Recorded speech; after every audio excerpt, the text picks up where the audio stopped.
Your personal style makes you unique. Are you aware of this uniqueness? Are you aware that you can leverage on this personal style? Welcome to Tuesday Talks at 3. This is a platform where I help you get unstuck and onto your true potential through unlocking your limiting beliefs. This August, we're looking at self-awareness. And I promised you that we are going to have interesting talks about self-awareness, trying to get that high level of self-awareness. I did share a statistic from Dr. Tasha Urish, where she talked about the statistics that she carried out, that she got from a sample of people, where only 10 to 15% of people were self-aware. So we are striving to get a high level of self-awareness. That's what we are striving for. She said to us that 85%, or 80 to 85% of the people were not aware of self. And that's very interesting to consider. And therefore, this series of self-awareness with you is just me trying to help you to know the importance of being self-aware. And today it's all about self-awareness of personal style. So the first session that we carried out this month was about self-awareness as a tool for success. And we looked at very interesting aspects, especially the one of introducing self to self. And I do hope that you have taken time to introduce self to self. You've taken me time. You've taken some time to have some introspect, just in a quiet moment. I even went ahead and took you through a breathing exercise. And I do hope you remember that breathing exercise and that it has worked for you with your affirmations first thing in the morning, or maybe later in the evening before you go to bed. You just need a quiet moment. Self is very important.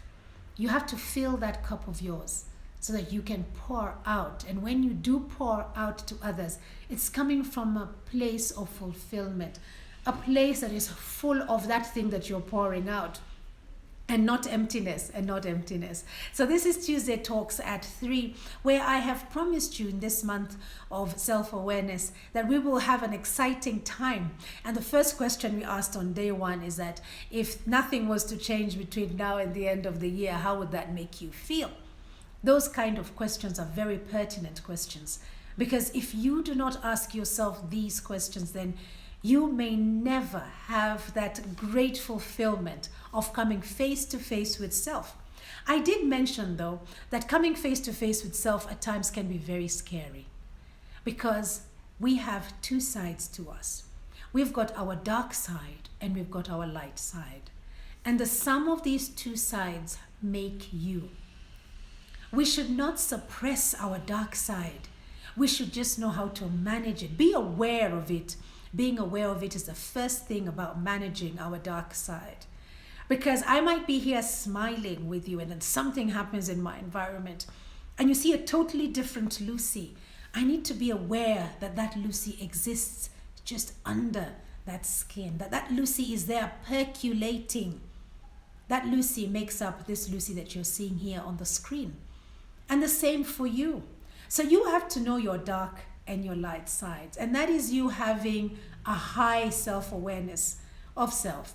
Very important, very important. We talked about introducing yourself to yourself. We talked about experiencing self. How beautiful it is to experience self. You begin to realize the person that you are, the things that you like and you dislike. The things that you never even knew existed because you've opened up your mindset into a growth and abundance mindset. It is a great place to be when you experience self. But as you experience self, then allow others to experience you. Allow others to experience you. And today it's about personal style. And in that personal style, then we are going to allow others to experience you, which is very important, because once they experience you, you get to grow because you will get feedback. One of the things I did say in my first session is that in my trainings and in my life coaching sessions, I've got a 3-prong approach when you start to learn about self-awareness. The first one is you write down 2 words, 2 value-based words describing self. The second step is identify 3 people who are not related at all, 3 people to give you 2 value-based words about yourself, and you're up to 8 now. And then last but not least is go to somebody who you look up to and ask them to give you 2 words. And you've got 10 words there, right there for you to have feedback on, for you to objectively meditate on. In that self-affirmation moment of yours in the morning, as you're breathing in and breathing out and just feeling the area around you, just appreciating your breath, that you are alive, and coming to terms with self. That moment, I tell you, is so beautiful. It's akin to peace. And talking about peace then, last week we talked about self-awareness versus mental wellness, and how best we could optimize and keep our mental wellness very, very healthy. We had a guest on our show, Samuel Lushemo, and he gave us his personal take. And he talked about this core peace. This core piece of getting rid of toxins from your body, just getting rid of that. Take it out. And the way to take it out was self-affirmation. Another way was decluttering, just going back and decluttering your life. And I like to believe one of the ways we can declutter our lives into self-awareness and peace is getting rid of all the negativity in our lives. We don't need this. Our lives are here for us to live today. This is not a trial run. This is the real thing. So you want to be able to do the best that you can with the time that you have. It's a very limited time. It really flies by so fast. So he talked about releasing these toxins, and I was looking at, getting rid of all this negativity in your life. You could be part of a social media group. And in that social media group, you're just getting a lot of negativity. You're not getting a chance to introduce self to the group, or you're not getting a chance to experience self in the group, experience your uniqueness, like what we're talking about today, share your personal style. And you just find perhaps there are bullies on this group, or it no longer meets the agenda, the reason that you joined the group. Leave. Just left. And just lefting nowadays is a good thing to do. You need to exercise etiquette and just announce your exit. And if you feel bound to explain why you're exiting, then do so. This will give you that peace, because this is your unique style. This is your unique style. So when we are looking at our core piece, Samuel Lushemo said to us, we need to affirm self. We need to remind self who we are and speak to ourselves. And when it comes to mental wellness, this is a good place to come from, a fantastic place to come from. So the question today is, are you aware that you can leverage on your personal style? Are you aware that you can leverage on your personal style? But then you may ask, what is my personal style, Lucy? And how can I identify my personal style? Well, there are many great tools out there that you can go in and take tests on, so that you can understand or have an understanding of who you are and what kind of person you are. You're a sum of. These algorithms work in a very interesting way. They ask the questions over and over again, and when they do that, it just check the kind of answer that you're giving, because you're not supposed to think about it. As the question comes up, just answer. Don't overthink, just answer. And you will find that there will be a pattern. And then you're given this grading at the end, and you're told this is your behavioral style. This is your personality style. Even the psychometric tests that are taken before you are admitted into a job or a position or into an audition, whatever it is. These are great tools that I would encourage you to do, to take part. Some of them are free. You can do them online. Some of them come at a price. But it's out there. There are tools out there for you to do this. So when you're looking at your own personal style, reach out. The internet is a great friend when it comes to this. Google it and see what else you can do so that you can understand who self is. But today, for the sake of today, we're going to be looking at communication as a conduit. Communication as a conduit to personal style. Communication as a conduit to personal style. But first, I will ask you, how do people label you? How do people label you? Do you know Do you know how people label you? If somebody was to describe you today, and you heard the exercise that I have done, and I can see that Janet is here. Welcome, Janet. Janet has actually done one of my life coaching sessions, and Janet actually went through this program. Maybe Janet, you could comment there in the chat. She went through this program where she had to come up with 2 value-based words on herself, get 3 people who were not related to give her feedback, and then go to the one person who she looked up to also give her feedback as to who she was. And this kind of feedback then was something she went back on, I beg your pardon, and meditated on.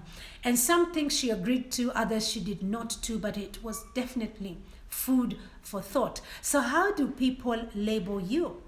Right now, if you were to meet with a group of people who know you, you were to show up and you're sitting around a table, maybe having a cup of tea, what would be the description once you leave that table? When people are speaking of you, how are they referring to you? Whatever it is they're referring to you as is the label. So are they referring to you as the wise one, the kind one, the empathetic one, the compassionate one?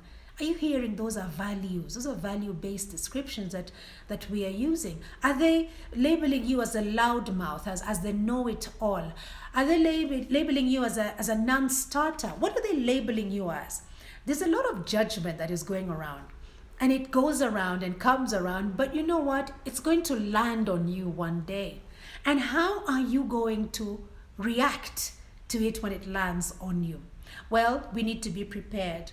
And it's not as if we are fighting back or we are pushing back to judgment. We are welcoming it, because that way we are able to see how the environment and people around us perceive us. Because you know what the good news is, guys? You are in control of this narrative.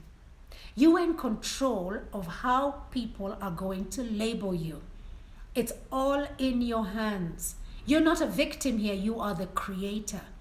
So you need to create this label for self and work through it. And one way of doing this that is tried and tested is for you to be able to know self. So how do you know self? Personal appreciation is what our guest said last week. Samuel Lushemo said, you need to have a personal appreciation of self. Oh, I love this. Janet, you were saying my inner circle of friends label me as a caring and go-getter that never gives up at all. Well, look at that. And you know, the question is to you, Janet, do you see yourself as that? Because at times when people call out a certain virtue that we have, we tend to go like, seriously? Is that really me? I think you've got it all wrong. I am not that person. My sister-in-law once told me a few years back, because she would give me a compliment and I would go into that, automatically trying to deflect it, not accept it. She said to me, graciously accept a compliment, Lucy. Recognize it for what it is and accept it. And since then, when somebody has complimented me, I then accept it. So being a go-getter and caring and that you don't give up is a compliment, Janet. And this is something that you go in and you graciously accept. I had to grow that muscle of graciousness, of accepting, because I am my worst critic. I'm a recovering worst critic, let me correct myself. Because I would really take things so hard on self. Because I am a perfectionist and I want things to be, aligned, properly done, dotted, crossed, and all that. This is what I do all the time, or so I thought, until I realized that I am actually putting this pressure on myself, and I don't need to put this pressure on myself if I could graciously just accept.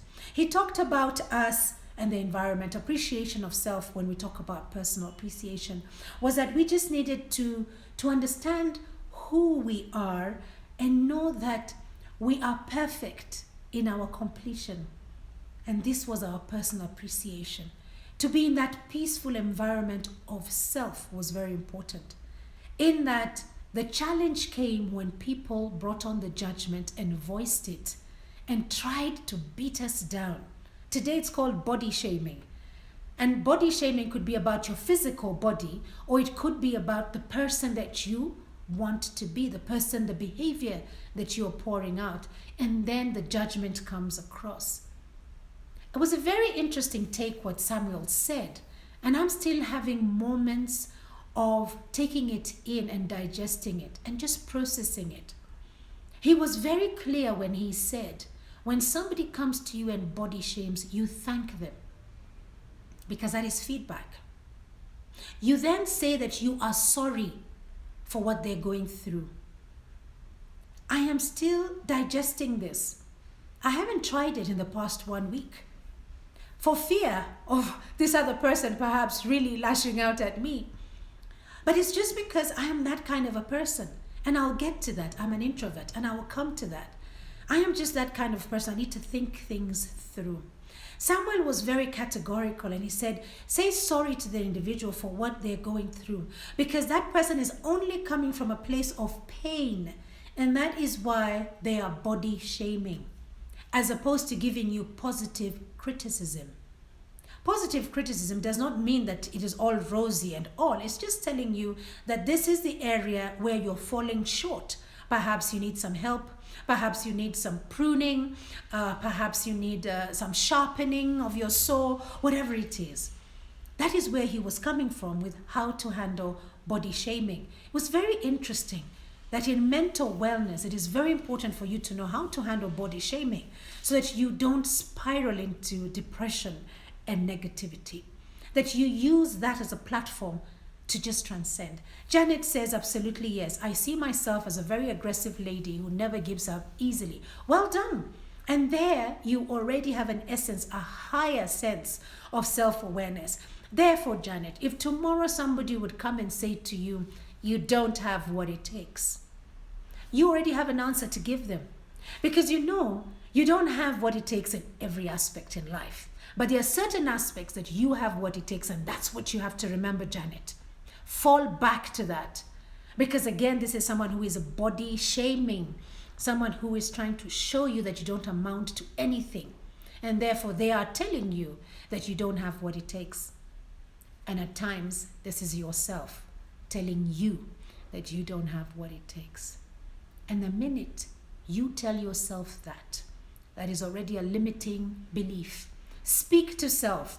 Go back to that list of accomplishments and speak of it. I mean, stand before that mirror first thing in the morning or before you go to sleep in the evening and say, I have got what it takes in the areas of 1, 2, 3, 4. And the kind of energy and intentionality that I applied to have what it takes, I'm going to apply in this new area of my life. It's just amazing that you have the power within you.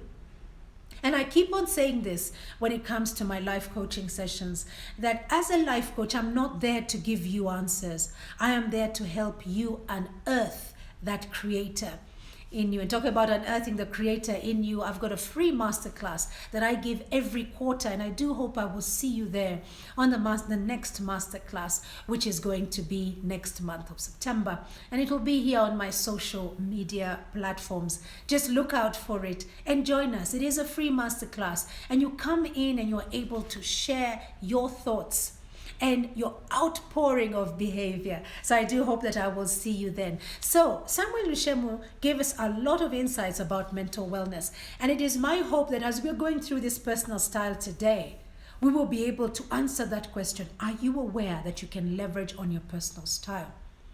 So when I'm asking that question, and how do people label you, I love how Janet has come through for us. And I do hope the rest of you are able to come through and actually articulate how people label you.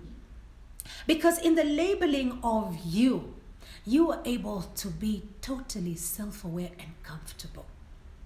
So if somebody was to call you a bully today, that is perhaps their perception of you knowing what you want and going for it.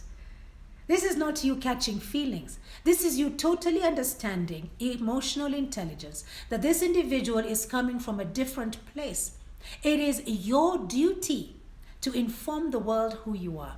So we're going to correct the narrative. And how do we correct the narrative? By speaking to it and by making sure you know your personal style and communicating it. So back to communication. It is a conduit for personal style. Very important. I promised you I'd come back to this one. So there's introvert and there's extrovert. These are ways that you can communicate.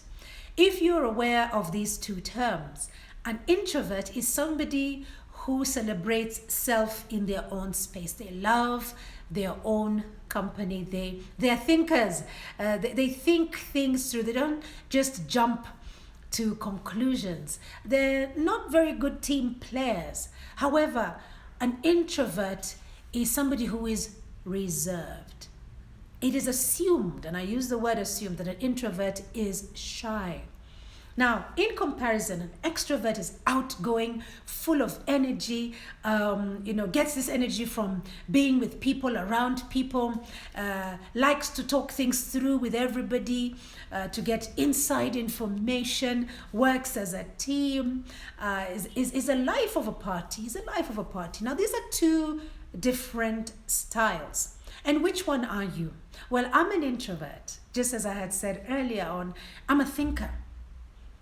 By the time I have something, I would like to digest it, like the way I'm still digesting what Samuel Luceno said a week ago. And at times it can take long as we digest, and it can work against us because then we don't kick off on our plans because we are overthinking things. We are thinkers. And at times we don't seek feedback because we like to work on our own. I'm speaking on behalf of the introverts. I will say, however, that although I'm an introvert, because I am a life coach, and over the years in my experience of coaching and mentoring my direct reports, I have learned when to show up as an extrovert. You heard me right. I am an introvert. I mean, let's take this as an example right now. I am here doing this live broadcast. As an introvert, this will be a very challenging thing to do, but I'm showing up, and I'm intentionally showing up. It is not easy for me to show up like this on a live broadcast. I like to have advanced knowledge. I like to have information beforehand. An extrovert, on the other side, can wing it, can jump onto the bandwagon and say, where are we going, guys, and let's get and do this. I need my statistics, I need my numbers, I need my information, I need to have everything around me. And when I don't, as an introvert, I do not feel like I have control of the situation. So what are you? Are you an introvert? Are you an extrovert?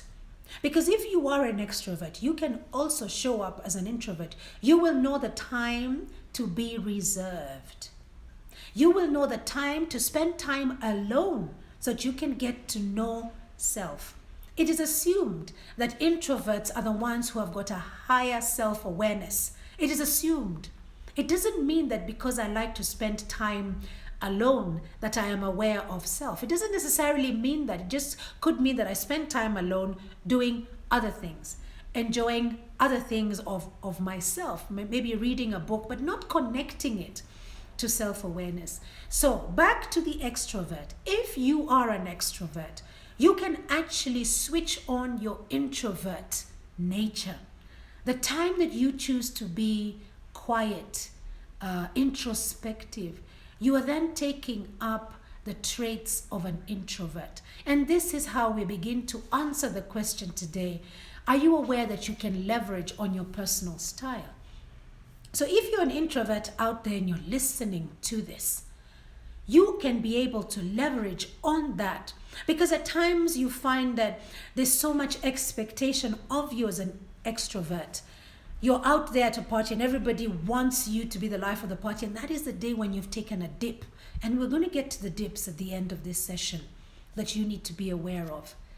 So how do you leverage on being an extrovert on that moment when you need to show up as a reserved individual? In short, you need to keep your mouth shut. You need to use your ears at this point. So as you grow older, you realize that the responsibilities that you get in life, demand different aspects of your traits, of your character traits. And therefore you acquire these traits. And I have become so good at switching on and off the introvert and the extrovert to my benefit. To my benefit. I am that individual as an introvert who will walk into a room and want to sit at the back. And I will sit at the back and hope nobody sees me, because introverts do not like any public feedback or public attention. We don't. But if somebody walks up to you and says, please come to the front, you take off the introvert hat and you put on your extrovert hat, and you sit up and you show up, and you nod and you smile and you contribute.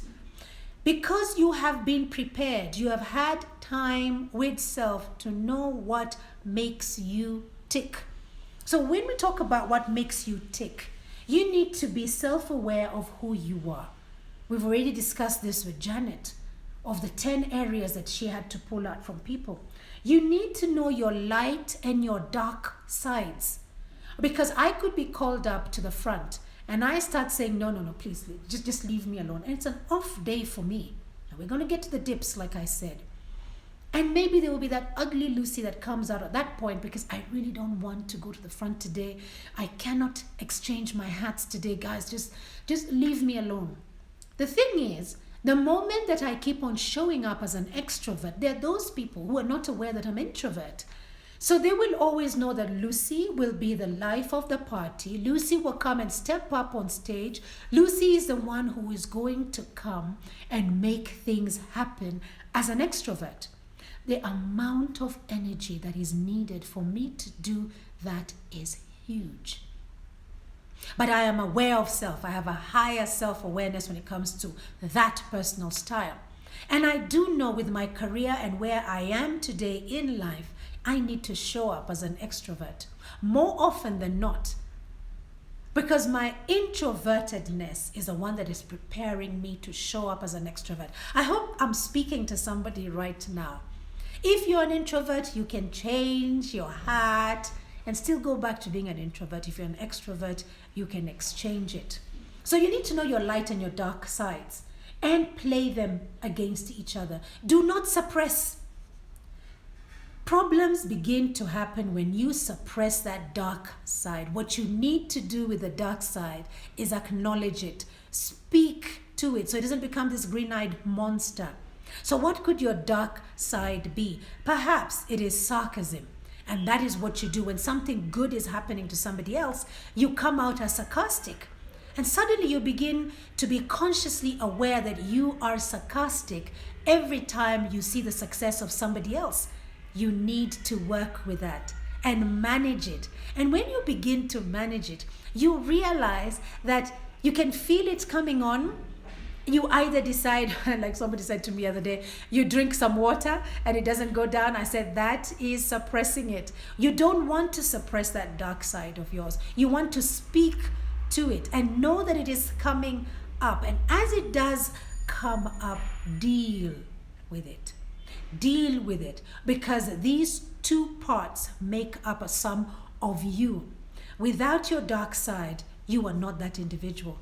It is not every day you're going to be the light and sunny side. So don't hate it. The sad thing about suppressing is that you get so good at suppressing that one day it blows up. And when it blows up, it is the worst case scenario. So bring out those suppressed values slowly. Let the air out, just like in a balloon. That is my advice to you. Challenge your beliefs on who you are. Challenge them. So like the way Janet here says that she doesn't give up easily. Janet, I want you to challenge that trait. Is it really true that you don't give up easily? Go back to those 8 areas that I walked you through during our life coaching session. Go back to them and look at those 8 areas and the scores that you had given yourself. And ask yourself, when I said I was moving from this score to another and the challenges came about, did I give up? Did I want to say enough is enough? I want to change this pie of mine into something else. Is that what you did, Janet? Question. That's what you need to ask yourself.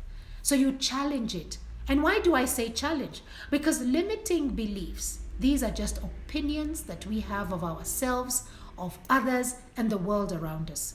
And the moment that we allow these limiting beliefs to become truths in our lives, we become prisoners of self. We really become prisoners of self. So it is important that you understand who you are from that point of challenging the person that you are. Oh, I am a compassionate person. I am always compassionate. Give me any situation, I'm compassionate. Challenge yourself. Am I really compassionate? What does compassionate mean for me? Take your time and write it down so that you can be true to self. Aligning your values to your daily actions. Aligning those values. Remember, we had 10 different values that we have come up with. Now you need to align them to your daily actions. If you came up and said you're a person of integrity, you are a person of integrity. What are your daily action plans towards this integrity? That we will be able to see, actually, we will label you as a person of integrity. You are showing up as a person of integrity. So what is it? What are those daily actions that you do? I had a thought the other day. You know, we have these medical covers, and perhaps you want to go in to see a doctor, and your medical cover does not cover your annual checkup. You know, you need to upgrade your medical cover. How many of us will go in there and have a discussion with the doctor and say, you know what, Daktari, my medical cover does not cover this annual checkup. Is there a way that we can actually do this medical checkup, annual checkup, in bits and pieces so that the insurance company doesn't pick it out? Already there, you are betraying your value, if your value is integrity. Because integrity then does go ahead to say that you have to apply it in all your actions. You know that your insurance cover does not cover this, yet you do want this, then pay for it. Because one of your values is that you're a person of integrity. Kavi says, I agree, Lucy, challenge the actions. You must challenge your actions, Kavi. Thank you so much for affirming that. You must challenge your actions, because the danger in not challenging your actions is that you might be living somebody else's actions, somebody else's values. That teacher who told you many years ago, that teacher who came and told you you will not amount to anything. And this becomes your belief in life. This becomes your truth in life. And yet every time this door of opportunity opens and you try to step through, that voice comes to you. It came from a teacher that you held in such high esteem. You've got to challenge your thoughts, challenge your beliefs, and challenge your actions. Thank you so much for that, Kavi. Those are the 4 areas that I wanted to share with you today. Being self-aware of who you are, therefore getting feedback from people on value action plans, words that will be able to help you understand who you are. Your light and your dark sides, do not suppress your dark sides. It will explode on you one day. You don't want to be in that space. Release the dark side slowly, work with it, or like we say, mitigate that dark side. Work with your dark side and know how to manage it. And if you have any questions on this, I'm happy to take your questions here now. Although we're running out of time, you can always inbox me and we can take it through after that. Challenging your beliefs on who you are. Challenge them. Challenge your beliefs, just like Kavi says, challenge your actions. Align your values with your daily actions. Yeah. So when you show up, strive to come from a place of a higher self-awareness. Just strive to do that. It is intentional. We must be intentional in the things that we do. This will communicate through your actions when you're speaking to people. And when people are describing who you are, that label, this is where it comes from. Because then that label is about who you have shown the world who you are. And when you stand up and you are able to challenge it and tell them, I'm not that individual, it is because you're coming from that place. So let's talk about those dips as we come to the end. These dips that you need to look out for. If you've got excessive worrying or anxiety, when we're talking about self-awareness, you need to be aware of this. Be aware when you're dipping. So you're worrying about something. You're anxious about something. Think about it and trace it and see where the pattern is coming from. Is this the first time it's happening? Or is it a permanent situation? You know that flat line? Is it a permanent situation? You need help. You need help if it's a permanent situation. Is it a long-lasting sadness, an emptiness that you have that stays with you permanently, or it's coming and going? Think about it. Objectively, think about it. The affirmations will help you in the morning or in the evening. The breathing exercise that I took you through in our first session this August will help you as you breathe in and breathe out the toxins. Breathe them out. Extreme mood changes. So 1 minute you're very excitable, the next minute you're down, deep, dark, in a place where you don't even know. I mean, it also comes out with a lot of insomnia. Be aware of this. Social withdrawal. People are calling you, they want to see, you're not answering phone calls, you're not answering texts, you don't want to step out of your house. Be aware of these dips. This is you being self-aware. It's a higher level of self-awareness. You don't have to be 100% aware. What you need to do is know those dips and know that something needs to be done. And then you work on it. And you can always start on your own, like I said, with self-affirmation, introducing self to self. Dramatic changes in eating or sleeping habits, like I say. It could be insomnia, or it could be that you're sleeping the entire time. These are dips that you need to be aware of. Because when we are looking at personal style, it is how you show up. So the question was, how do people label you? Do they label you as a person who's erratic? 1 minute you're this, the next minute you're that. Do they label you as somebody who is calm? Do they label you as somebody who's a non-starter? You are in control of how people label you. What are you going to start doing today to ensure that this personal style of yours is communicated? You need to understand who you are, know who you are, and then execute. Look at those value-based action plans. Look at them and work on them. You will actually wake up feeling more fulfilled because you'll be living in alignment with these values. Now, talking about living with alignment in these values, today I'm starting my core value masterclass, the August cohort, and we're starting at 6 o'clock. Actually, the registration is still open. We close it at 5 o'clock. We already have participants who are raring to go, and they already have their login details. And it's a 2-day session. We're doing it today and tomorrow from 6 to 8 p.m. tonight and 6 to 8 p.m. tomorrow. And today we are looking at identifying your values, and tomorrow we are looking at aligning your values. All this towards decision making, so that we can dictate the behavior that we will apply when we come to decision making, so that we can be fulfilled. So if you are interested, just direct message me, or even better still, in my bio there is a link. Just click on that, put in your details, it'll come right to me. I'm going right to my desk now, and I will be taking in more people, more participants for this afternoon. It's going to be great fun. We have sessions when it comes to the breakout rooms. We have great discussions, and I end up learning, in fact, so much from everybody when it comes to core values. So this is it today on personal style. I do hope we have been able to answer the question, are you aware that you can leverage on your personal style? You know how to leverage now when it comes to introvert and extrovert. How do people label you? You now know, if you did not know before, that you are in full control of the narrative. Until next week, be kind to self. Bye-bye now.